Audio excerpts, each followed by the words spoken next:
So hey everyone, how are we all today? Today we are finishing the Star Wars retrospective with quite possibly the most hyped Star Wars film in history. Star Wars The Rise of Skywalker.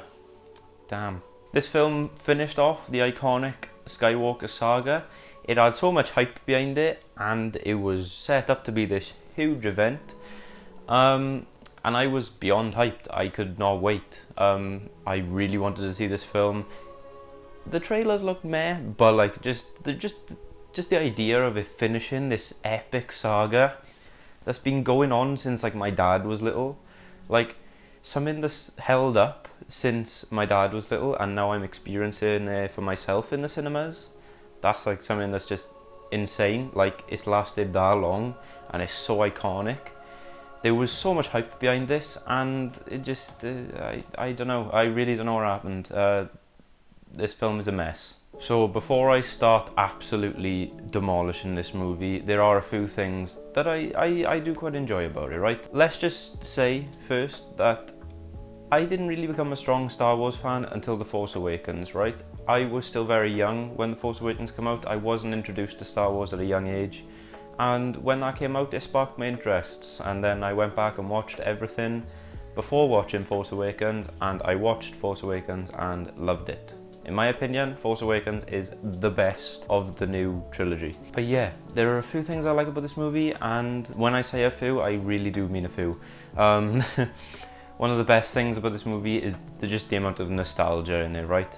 While watching this movie, one of the things that I really enjoyed was just seeing all these things crop up, like especially when Rey goes to the crashed Death Star.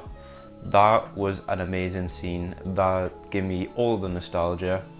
And obviously just seeing old characters return, like Lando and, you know, stuff like that, that really went like, oh damn, that's, you know, that's sick. Like that's really cool, and I really enjoyed those. It was a lot of fan service and I really liked it, you know. Seeing all those locations and all these characters showing up again, and all these names mentioned was a really cool thing as a fan. But that's about as good. That's about as far as the good stuff for this film goes. I mean, the other thing I like is Adam Driver. Who doesn't like Adam Driver? And besides, it's Adam Driver. It's Adam Driver. He does the best that he can with what he's given. I mean, the guy is amazing as Kylo Ren. His performance is by far the best in this new trilogy, and quite honestly, he's like one of the only things I enjoy about this film. He's always got an outstanding performance. He always outperforms everyone. He just, I don't know, it's all there. It's like he's the only one who really wants to be there. Now, let's get into what just makes this film the biggest disappointment in cinematic history for me. Again, I was so excited to see this film. I didn't think it could go wrong, right? Like, well, obviously it could. It has a massive thing to live up to, but it went wrong in every way possible. For starters, I think the Palpatine's return in this film is downright the stupidest decision they could have ever done, right? The way that Palpatine dies in Empire is so meaningful. The way that Darth Vader comes back from the dark side and does one final good thing to save his son by, you know, tossing the Emperor off the rails and down the big shaft. He finally defies the Emperor and throws him down the elevator shaft where he should be dead.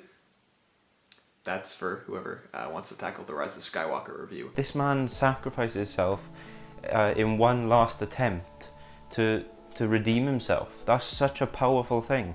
And then after all that,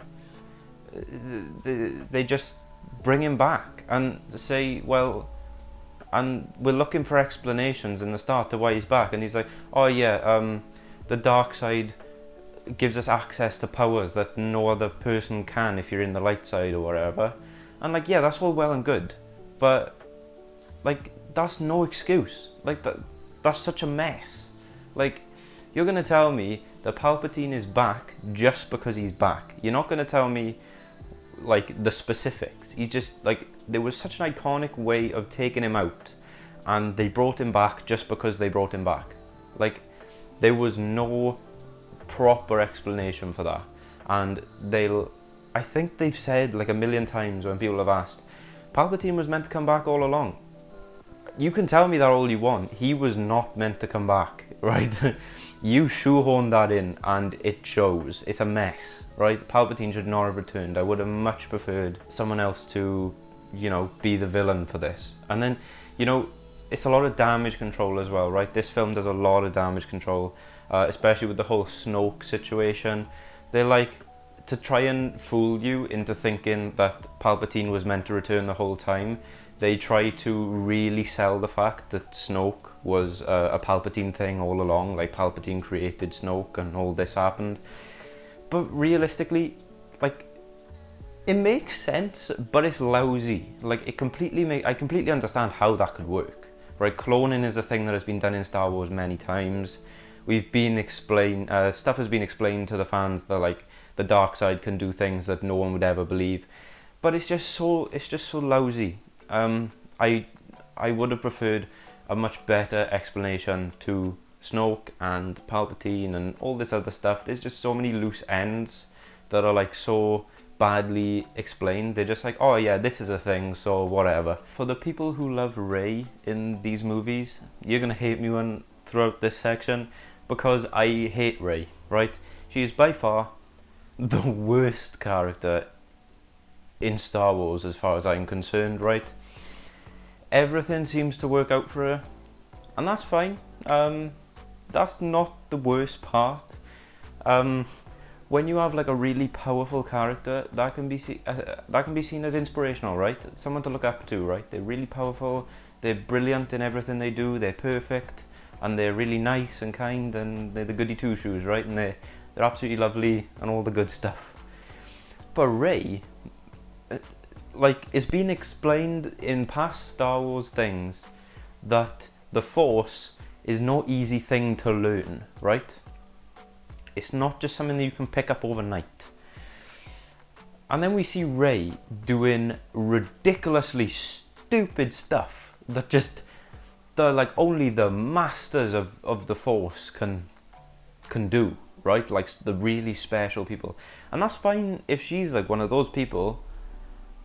But when I say the masters, that's because they've been training on it for literally their whole life. And she's just picked it up overnight. So one of the first things is force healing, right? This can't be easy to do, right? This is not just an easy thing to do. I'm sure it's said in like some sort of Star Wars lore, I've heard it somewhere, that force healing is not just a simple thing. Yet when we see Rey do it, she goes to that sandworm thingy, like they're in that sandworm cave, and she just heals it, and she's just like, yeah, that's chill. What the hell? Like, when did she learn that? I feel like we should have seen her learning that. That would have been, you know, a crucial part in Rey becoming a Jedi. If that's not outrageous enough, when she's fighting Palpatine at the end, he force lightnings her, and she deflects it. Now you might think, oh, she's just deflecting it, that's chill. The only person in Star Wars ever to do that is Mace Windu, right? Not even Yoda did that shit. Only Mace Windu could do that. And Rey just does it, just chill, like, just out of nowhere. And when Mace Windu does it, the Emperor is like really confused. He's like, how in the hell are you putting this shit back at me? Like, you shouldn't be able to do that. But Rey just does it no problem. She's just like, yeah, that's chill. Back at you, fam. That doesn't make sense. She's so overpowered that it just makes me think, like, if she ever gets in trouble, I'm just like, she'll just learn some new skill and she'll be fine. Like, I never worry about her anymore. She's just that overpowered. This film is choppy as hell, right? This film is so choppy towards the start that it is insane, and it's quite hard to watch, right? You're like, now I'm here. It's so hard. There are so many different things happening in different locations that you're like, right, what story am I paying attention to here? at the start, for starters, we finish at the end of a situation, and I feel like I've just missed out on some really cool stuff that I would have liked to see. The film starts with Kylo Ren like just cleaning up a couple of I don't know what they are. He's fighting, and there's only a few of them left. I would have liked to have seen the full thing of that. That would have been pretty cool. But no, we see him clean it up, and then it cuts, and then he's on this other planet, and then it cuts, and then we're with Poe in the Millennium Falcon getting this thing from a spy, and then it cuts, and then we're at the Rebel base, and then with Leia, and then it cuts, and we're with Rey training in a forest, and then it cuts, and then we're on the Star Destroyers with Kylo Ren and the First Order and all that. It's just cut, and we're in different locations every time. We're all over the place. I think this film has the most Star Wars wipes in the history of Star Wars, because it's just constant cuts. The whole, like, I don't know, maybe the first half hour is just cut, trying to establish all these different stories, all these different perspectives from across the galaxy, and trying to bring them all together. And I get that. Like, I get that they need to bring them all together to bring it into the final act, but it's really choppy and it's not good. Finally, the end of the film. We're at the end of the film. I'm like, right, something good better happen. We get the shot of the desert that we normally get at the end of every Star Wars trilogy. I think it's on Tatooine. Don't butcher me if it's not. I can't. I'm terrible with the name of the planets. I always forget them. But we're on that desert, and we get our final shot of like the red moon. Is it a moon or a sun? Again, don't butcher me. I can't remember this shit. And we get Rey there with a new lightsaber because, for whatever reason. And I think someone asks her, "Who are you?" And she says Rey, and they say something like, "Rey who?" And I was thinking, Rey Palpatine. Nope, she says Rey Skywalker. That really pissed me off, because I felt like the whole film was pointless. Throughout the whole film, from the moment that she finds out she's a Palpatine, she's absolutely gutted, right? She's like, shit, I'm a Palpatine. I'm a bad person. And then the whole film, from that point on, when she finds out that she's a Palpatine, is about her like accepting that she is a Palpatine, and just because she's a Palpatine doesn't mean she's bad. It's about her accepting where she comes from and changing her destiny to what she wants it to be. And I think that that would have been a kick in the balls for Palpatine, because he wanted her to become a Sith and carry on the whole Palpatine bad guy thing. But after defeating him, she's finally proven that a Palpatine doesn't mean you're bad. Like, he would have been gutted. He would have been like, shit, she's taken my bad guy name now and made it a symbol of hope. Do you know what I mean? I can see what they were doing, because like, why would you want to make the hero have the bad guy name and make them seem like the bad guy? But that's not what you're doing. You're making the hero take the bad guy name and change it into something from being a bad thing to a good thing. She's changed a name of fear into a name of hope. But they completely missed that opportunity, and it really grinds my gears, because the whole film focused on Rey anyway.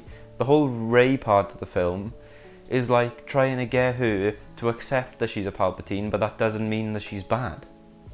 And then she just becomes a Skywalker anyway, and you're just like, what the fuck? Anyway, guys, that was my very ranty review of The Rise of Skywalker.